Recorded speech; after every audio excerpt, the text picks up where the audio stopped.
Hello students, I am Nagat Pratap Singh or my teacher. You are all welcome in today's online classes. Today I am going to solve question number 3 of question number 4 of exercise 3.5. See the question first. Yes scored 40 marks in a test, getting 3 marks for each right answer and losing 1 mark for each wrong answer. Had 4 marks been awarded for each correct answer and 2 marks been deducted for each incorrect answer, then yes would have scored 50 marks. How many questions were there in the test? देखते इस question में दो condition है, दो condition से दो equation बनेंगे और उन्हीं दो इक्वेशन से आपको इस क्वेश्चन का सॉल्यूशन हल करना है। देखिए पहला कंडीशन में ये कह रहा है कि यदि एक टेस्ट में यस को 40 मार्क्स मिलते हैं और कब मिलते हैं, जब सही प्रश्न के लिए सही सॉल्यूशन के लिए उसको 3 मार्क्स मिलता है और यदि सवाल गलत हो जाता है तो उसके लिए 1 मार्क्स डिडक्ट भी हो जाता है, घटा भी दिया जाता है, तो उस कंडीशन में उसको 40 मार्क्स मिलता है। दूसरा कंडीशन ये है कि सही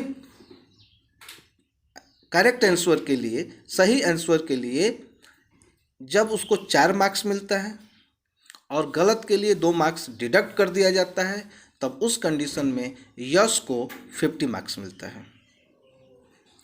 तो कुल कितने क्वेश्चन उस टेस्ट में पूछे गए हैं यही आपको बताना है।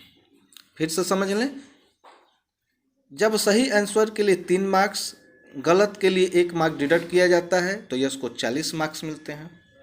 यदि दूसरा कंडीशन ये है कि करेक्ट आंसर के लिए 4 मार्क्स मिलते हैं और गलत के लिए 2 मार्क्स डिडक्ट होते हैं तो उस कंडीशन में उसको 50 मार्क्स मिलते हैं। इन्हीं दोनों कंडीशन से दो इक्वेशन आप बनाएंगे। हम आशा करते हैं कि ये क्वेश्चन आपको समझ में आ गया होगा। अब इसको हम सॉल्व करते हैं। यहाँ देखिए सॉल्यूशन यहाँ से शुरू होता है। आपको स्पष्ट हो गया होगा करेक्ट आंसर और इनकरेक्ट आंसर। तो करेक्ट आंसर जो फाइंड आउट करना रहता है कि टोटल क्वेश्चन कितने थे। तो टोटल क्वेश्चन आपको फाइंड आउट करने के लिए करेक्ट आंसर और इनकरेक्ट आंसर आपको फाइंड आउट करना पड़ेगा। दोनों को जोड़ देंगे तो total number of questions test में पूछे गए थे आप पता कर लेंगे। तो उसी को जो पता करना होता है, फाइंड आउट करना होता है, उसी को हम लेट कर लेते हैं। तो देखिए यहाँ सोल्यूशन यहाँ से स्टार्ट होता है। Let the number of correct answers be X and the number of incorrect answers be Y. Correct answers को हम लेट कर लेते हैं एक्स और इनकरेक्ट आंसर को हम लेट कर लेते हैं वाई। और जब दोनों को जोड़ेंगे तो टोटल नंबर ऑफ क्वेश्चन भी पता चल जाएगा। तो नीचे लिखेंगे total number of questions is equal to X plus Y. अब ये क्लियर हो गया। अब चलते हैं आगे। इसमें देखिए दिया था पहला जो इक्वेशन बनेगा हमारा 3x minus Y equal to 40 बनेगा। अब ये कैसे बनेगा, तो यदि x क्वेश्चन सही करता है, x क्वेश्चन यदि सही करता है तो उसको कितने मार्क्स मिलेंगे, 3x मिलेंगे। यदि x क्वेश्चन उसके सही होते हैं तो उसको 3x मार्क्स मिलेंगे। यदि एक आंसर गलत होता है तो उसको 1y डिडक्ट होगा। इसमें दिया था, आप देखिए, सही प्रश्न के लिए 3 मार्क्स और गलत प्रश्न के लिए 1 मार्क्स डिडक्ट होता है। तो ये x क्या है करेक्ट आंसर के लिए। यदि x क्वेश्चन करेक्ट होगा तो 3x मार्क्स मिलेगा और यदि y क्वेश्चन गलत होगा तो 1y मार्क्स डिडक्ट होगा। तो इस कंडीशन में उसको टोटल कितने मार्क्स मिलेंगे, 40 मार्क्स। तो पहला इक्वेशन हो जाएगा 3x minus Y equal to 40। ये हमारा पहला इक्वेशन। अब दूसरे कंडीशन पे क्या है कि यदि वो x क्वेश्चन सही करता है तो उसको 4x मार्क्स मिलेंगे और यदि y क्वेश्चन इनकरेक्ट करता है उसको 2y मार्क्स डिडक्ट होगा। तो इस कंडीशन में उसको 50 मार्क्स मिलता है। तो यहाँ इक्वेशन बनेगा 4x - 2y = 50। यहाँ देखिए, आप चाहें तो इस पर भी हल कर सकते हैं दूसरे इक्वेशन पे, लेकिन इसको आप और रिड्यूस्ड फॉर्म में कर लीजिए। तो देखिए, सबको यदि हम 2 से डिवाइड करें या सब में से यदि हम 2 कॉमन ले लें तो ब्रैकेट के अंदर क्या बचेगा, 2x - y = 25। यदि सबको हम 2 से डिवाइड करेंगे तो यहाँ क्या बचेगा, 2x - y = 25।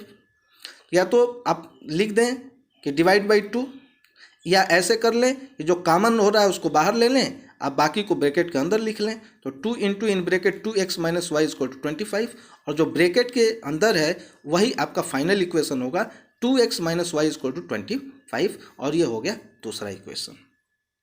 इसमें देखिए, ये जो y वेरिएबल है दोनों में सेम है, वैल्यू भी सेम है, तो इसको यदि एलिमिनेशन मेथड से किया जाए तो ज़्यादा आसानी होगा।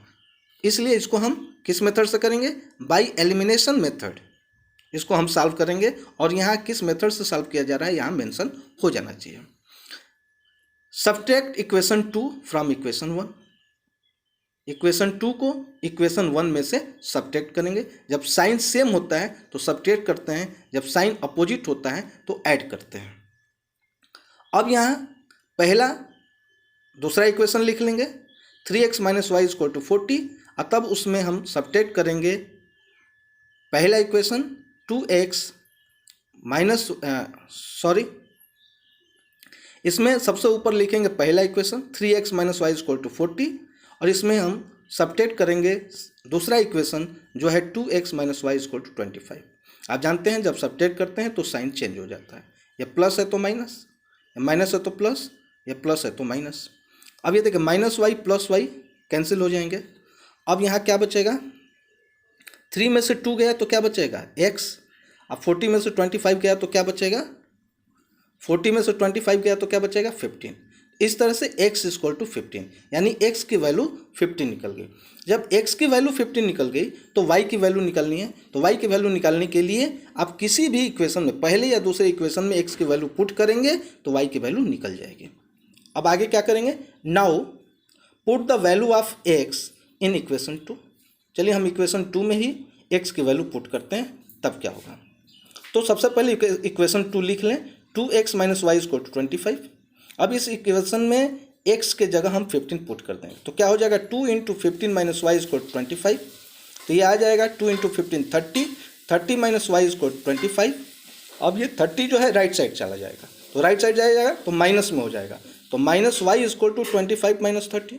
तो -y = इसमें से जब सब्ट्रैक्ट करेंगे तो -5 आएगा, दोनों तरफ माइनस है तो माइनस माइनस कैंसिल हो गया, देयरफॉर y = 5। अब देखिए यहाँ x का वैल्यू 15 और y की value 5। x number of correct questions और y number of incorrect questions, दोनों को जोड़ देंगे तो टोटल नंबर ऑफ क्वेश्चंस पता चल जाएगा। अब आगे क्या करेंगे, केवल 2 स्टेप हैं। तो आगे आपको इसके लिए